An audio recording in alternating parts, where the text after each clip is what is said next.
എങ്ങട്ടാ മേനെ കാലത്ത് തന്നെ ഇത്ര വെപ്രാളത്തില്? ആ ഇത്തിരി വെപ്രാളൊക്കെ ഉണ്ടെന്ന് കൂട്ടിക്കോ. കൊടുത്ത കാശ് കിട്ടാതാകുമ്പോ താനും ഓടില്ലേ നെട്ടോട്ടം. 1-ാം മാസം വിളിച്ചെടുത്ത ചിട്ടിയ. മാസം 3 കഴിഞ്ഞിട്ട് കക്ഷിയുടെ പൊടി പോലും കാണുന്നില്ല. ആരാ കക്ഷി? നമുക്ക് കൈകാര്യം ചെയ്യാം.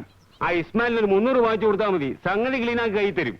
എന്നിട്ട് വേണം ഞാൻ പോലീസ് സ്റ്റേഷനിലെ കയ്യിൽ ഇറങ്ങുന്നത് തനിക്ക് കാണാനല്ലേ? ചിട്ടിയും വട്ടിയൊക്കെ നടക്കുമ്പോ കുറച്ചൊക്കെ ധൈര്യം വേണ്ടേ മേന്നെ? ആളാരാണെന്ന് പറ. നമ്മുടെ പാണാട്ട ശങ്കരൻ നായരുടെ വരുവാനില്ലേ ഗോപിനാഥൻ, അവൻ തന്നെ. അത് കിട്ടില്ല എന്റെ മേന്നെ, കർത്താവാണ് സത്യം, അത് കിട്ടാൻ പോണില്ല. കഴിഞ്ഞ 31-ാം തീയതി ബോണസ് കിട്ടുമ്പോ തിരിച്ചു തരാമെന്ന് പറഞ്ഞ് എന്റെ കയ്യിൽ നിന്ന് 100 രൂപ വാങ്ങിച്ചതാ പുള്ളി. ദോഷം പറയരുതല്ലോ. പിന്നെ അവനെ ആ വഴിക്കേ കണ്ടിട്ടില്ല. ആ ചെല്ലേ ചെല്ലേ.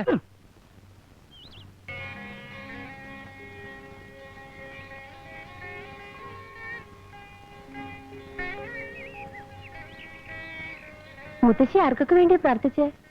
മരിച്ചുപോയ നിന്റെ അപ്പൂപ്പിന് വേണ്ടി. കിന്നാരം പറയാണ്ട് വേഗം അടുക്കളയിലോട്ട് ചെല്ല.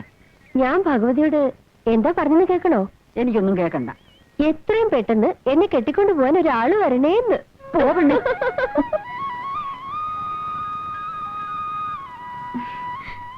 എന്താ മാവാ? കുറെ ഏറുണ്ടെന്ന് എന്റെ കൊഞ്ചല്. അമ്പലത്തിൽ പോയാ വരാൻ 4 മണിക്കൂറാ. ഞാൻ എത്ര നേരമായി കുഴമ്പ് തെച്ചിരിക്കണം അറിയൂ? അതിന് അമ്മാവന് വെള്ളം ചൂടാക്കി തരാൻ ഞാനൊരാളെ ഉള്ളൂ ഇവിടെ. അനിത ചൂടാക്കിയാലും വെള്ളം ചൂടാവും. വെള്ളം ചൂടാവും. എന്തിനാ ശങ്കര നീ ഈ കുഴമ്പൊക്കെ വരുത്തേച്ച് തീർക്കണേ? ധാന്യന്തരം കുഴമ്പല്ലേ ശങ്കര ഇത്? അതെ. ഇത് എന്തിനുള്ള കുഴമ്പാണെന്ന് നിനക്കറിയാമോ? എടാ, പ്രസവിച്ച് കിടക്കണ പെണ്ണുങ്ങൾ പെട്ടണ കുഴമ്പായത്. നീ ഇങ്ങനൊരു തിരുമണ്ടനായി പോയല്ലോ എന്റെ ശങ്കര.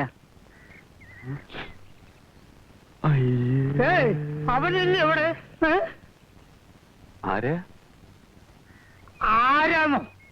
നിങ്ങളെ മരുമകൻ ഗോപിനാഥൻ തന്നെയാ ചോദിച്ചത്. അവൻ എത്ര കാലം ഇങ്ങനെ മുങ്ങി നടക്കുന്നു എനിക്കൊന്നും അറിയില്ല. രാവിലെ തന്നെ ഞാൻ തുണിക്കടയിലേക്ക് പോയി അങ്ങേരോട് പറഞ്ഞേക്ക്. അടിച്ചവന്റെ കയ്യും കാര്യം ഞാൻ ഓടിക്കൂ. എനിക്കതൊരു പ്രശ്നമല്ല. ഗോപി ഇവിടെ ഉണ്ടായിരുന്നല്ലോ. ഇപ്പൊ പശുവിനെ കറക്കാൻ അങ്ങോട്ട് പോയിട്ടുള്ളൂ. ഗോപിയുടെ കടയിൽ പോയിട്ട് നേരെ എത്രയായി? ഈ അമ്മാവൻ ഇവിടെ ഒന്നല്ലേ? അയ്യോ, ഞാൻ അറിഞ്ഞില്ല കേട്ടോ. മെനിരിക്കൂ, ചായ കുടിച്ചിട്ട് പോവാ. കയറി ഇരുന്ന് ചായയും ചോറൊക്കെ കൊണ്ടുപോവാ. ഞാൻ അവിടെ പെണ്ണ് കാണുന്നത്.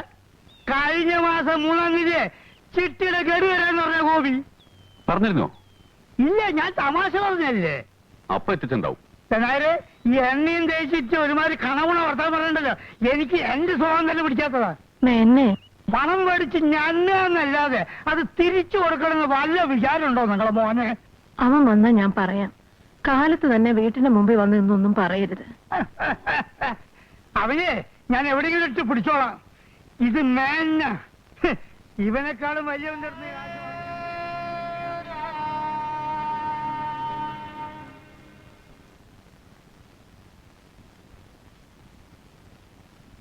വന്ന് ഇഡലിയുടെ വലിപ്പം 1 രൂപ തൊട്ടിന്റെ പരുവത്തിലായി.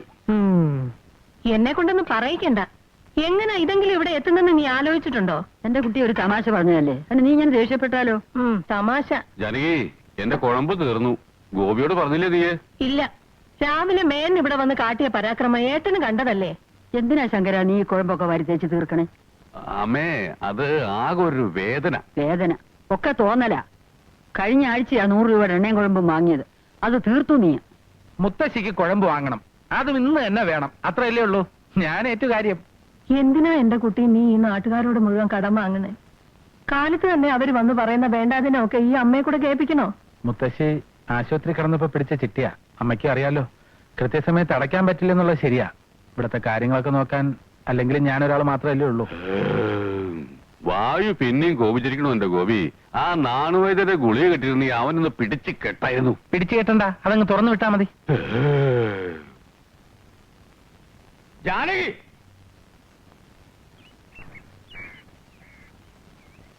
ആര്? ഗോവിന്ദേട്ടനോ? വരൂ, ഇരിക്കൂ. ശങ്കര, ജാനകിയും മക്കളും റോഡിൽ ഇറങ്ങേണ്ടി വരുമല്ലോ എന്ന് കരുതി അന്ന് ഞാനത് ചെയ്തത്. അതിനിപ്പോ എന്താ ഉണ്ടായി? അതിന് ഞാൻ പറയണോ? അമ്മാവൻ വന്ന കാലം നിൽക്കാതെ കയറി ഇരുന്നട്ടെ. ജപ്തി നോട്ടീസ് വന്നപ്പോ 75,000 രൂപ ഞാൻ അവിടെ കെട്ടിവെച്ചില്ലേ, കാണാമായിരുന്നു എന്തൊക്കെയാ നടക്കുക എന്നുള്ളത്. ഇതൊക്കെ പല ആവർത്തി പറഞ്ഞിട്ടുള്ള കാര്യങ്ങളല്ലേ. കാര്യം അറിഞ്ഞാൽ മാത്രം പോരാ. 75,000 രൂപ ഈ ബുധനാഴ്ച എനിക്ക് കിട്ടണം. ഏട്ടന് കുറച്ചു ദിവസം കൂടി ക്ഷമിച്ചൂടെ? പറ്റില്ല എന്ന് അറിയിക്കാനാണ് ഞാൻ വന്നത്. ഇവൻ എത്ര അവധി പറഞ്ഞെന്ന് ശങ്കരൻ അറിയോ? ഉവ്വ്, തരാൻ ആഗ്രഹമുള്ളത് കൊണ്ടാണല്ലോ അവധി പറയുന്നത്. പിന്നെ 100-200 രൂപയൊന്നുമല്ല, 75,000 രൂപയാ. അത് പെട്ടെന്ന് ഉണ്ടാക്കാന്ന് പറഞ്ഞാൽ എനിക്ക് ഇത്തിരി വിഷമം തന്നെയാ. നിന്റെ വിഷമമൊന്നും എനിക്കറിയേണ്ട കാര്യമില്ല. എന്നാലേ കാശ് തരാൻ എനിക്ക് മനസ്സില്ല. അമ്മ പോയി കേസ് കൊടുക്കും. ഗോപി, അമ്മ എന്നെ പറഞ്ഞേ, ഇങ്ങനെയല്ല പിന്നെ എങ്ങനെയാ മറുപടി പറയുക? ബാങ്ക് ലോൺ ശരിയായി കഴിഞ്ഞാലുടൻ കാശ് തിരിച്ചു കൊടുക്കാന്ന് ഒരു 100 വട്ടം പറഞ്ഞതാ. കേക്കണ്ടേ? വെളുക്കുന്നതിനും മുമ്പർത്ത് വന്നോളും. അതൊന്നും പോരാഞ്ഞിട്ട് തുണിക്കടയിലും കാശ് കൊടുക്കാണ്ടെന്ന് എഴുതി മനുഷ്യന് സ്വയം തരണ്ടേ? ലോൺ കിട്ടിയ ഉടനെ തരാന്നല്ലേ പറഞ്ഞ്. കഴിഞ്ഞ 1 കൊല്ലമായിട്ട് കേട്ടു തുടങ്ങിയതാ ഈ ലോണ്. ഞാനേ അധ്വാനിച്ചുണ്ടാക്കിയ പണമാ. ശങ്കരനെ പോലെ കുഴമ്പം തേച്ചിങ്ങനെ വെറുതെ ഇരുന്ന് ആഹാരം കഴിച്ചിട്ടില്ല ഈ ഗോവിന്ദനായര്. അധികമല്ലേ പോയിന്നേട്ടാ. ഈ കുടുംബത്തിനും കുട്ടികൾക്കും വേണ്ടി കഷ്ടപ്പെട്ടാ ഞാൻ ഈ കോലത്തിലായത്. ശങ്കരൻ കുടുംബത്തിന് വേണ്ടി ചെയ്തിട്ടുള്ള കാര്യങ്ങൾ പറയാതിരിക്കാ ഭേദം. എന്താ ഏട്ടാ ഇത്? അമ്മാവൻ ഇവിടുന്ന് ഒന്ന് പോയി തരുന്നുണ്ടോ? പോവണ്ട. ഇനി വരുന്നുണ്ടെങ്കിൽ ഇവിടുന്ന് പണവുമായിട്ട് ഈ ഗോവിന്ദൻ നായർ തിരിച്ചു പോകൂ.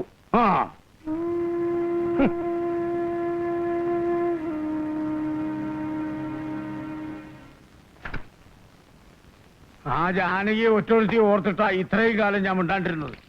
75,000 രൂപ അധ്വാനിച്ചുണ്ടാക്കിയ പണമാ ഈ ഗോവിന്ദൻ നായർ. അത് വെറുതെ കളയാൻ ഞാൻ സമ്മതിക്കില്ല. എന്നിട്ട് എന്റെ മുഖത്ത് നോക്കി തർക്കുത്തരം പറയുന്നവൻ. അമ്മയും മക്കളും റോട്ടിലിറങ്ങി തെണ്ടേണ്ടി വരുമ്പോ അവന് മനസ്സിലാവും ഈ ഗോവിന്ദൻ നായർ ആരാണെന്ന്. താൻ തോന്നി. അച്ഛൻ ഇങ്ങനെയൊന്നും പറയരുത്. കാലത്ത് തന്നെ അങ്ങോട്ട് പോകേണ്ട വല്ല ആവശ്യം ഉണ്ടായിരുന്നു അച്ഛനെ? ആഹാ, ഞാൻ ഇറക്കിയ പണം നീ കൊണ്ടു തരുവോ? ഇക്കണ്ട ഭൂമി മുഴുവൻ സമ്പാദിച്ചതേ എനിക്ക് വേണ്ടിയല്ല, നിന്നെ മാനാഭിമാനമുള്ള ഒരുത്തന്റെ കൂടെ പറഞ്ഞയക്കാനാ. അത് മനസ്സിലാവുണ്ടോ എനിക്ക്? മനസ്സിലാവുന്നുണ്ട്.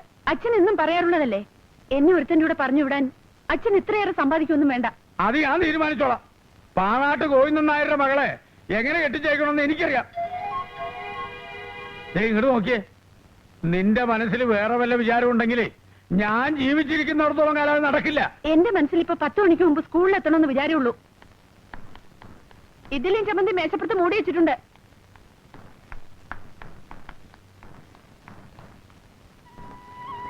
അമ്മാവന്റെ മകളെ പ്രേമിച്ച് നടക്കുന്നതിൽ ഒരു ത്രില്ലും ഇല്ല. അതുകൊണ്ട് ഈ ലൈൻ ഒന്ന് മാറ്റിയാലോ എന്ന് ആലോചിക്കുക ഞാൻ.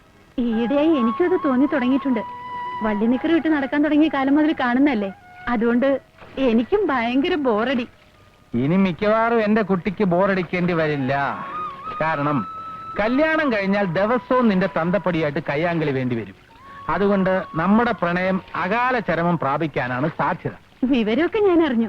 എന്തിനാ ആവശ്യമില്ലാതെ അച്ഛനുമായി വഴക്കിടാൻ പോയത്? വെളിച്ചാവുമ്പോ തന്നെ ഉമ്മറത്ത് വന്ന് വിളിച്ചു കൂവിയാല് ആർക്കാ ദേഷ്യം വരാണ്ടിരിക്കുക? അച്ഛൻ ഉണ്ടാക്കുന്ന എല്ലാം ഒടുവിൽ ഗോപിയേട്ടൻ തന്നെയല്ലേ? എന്നാര് പറഞ്ഞു? ആരെങ്കിലും പറയണോ? നിന്റെ തന്തപ്പടി സമ്മതിക്കുന്നു തോന്നുന്നുണ്ടോ? എന്റെ ഗോപിയേട്ടന്റെ കൂടെ ഇറങ്ങി വരാൻ ഈ ലോകത്ത് എനിക്ക് ആരുടെയും സമ്മതം വേണ്ടല്ലോ.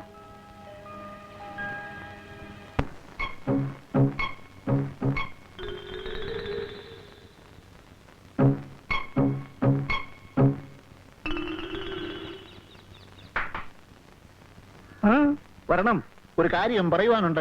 ഒരു കാര്യം പറയുക വേണ്ട.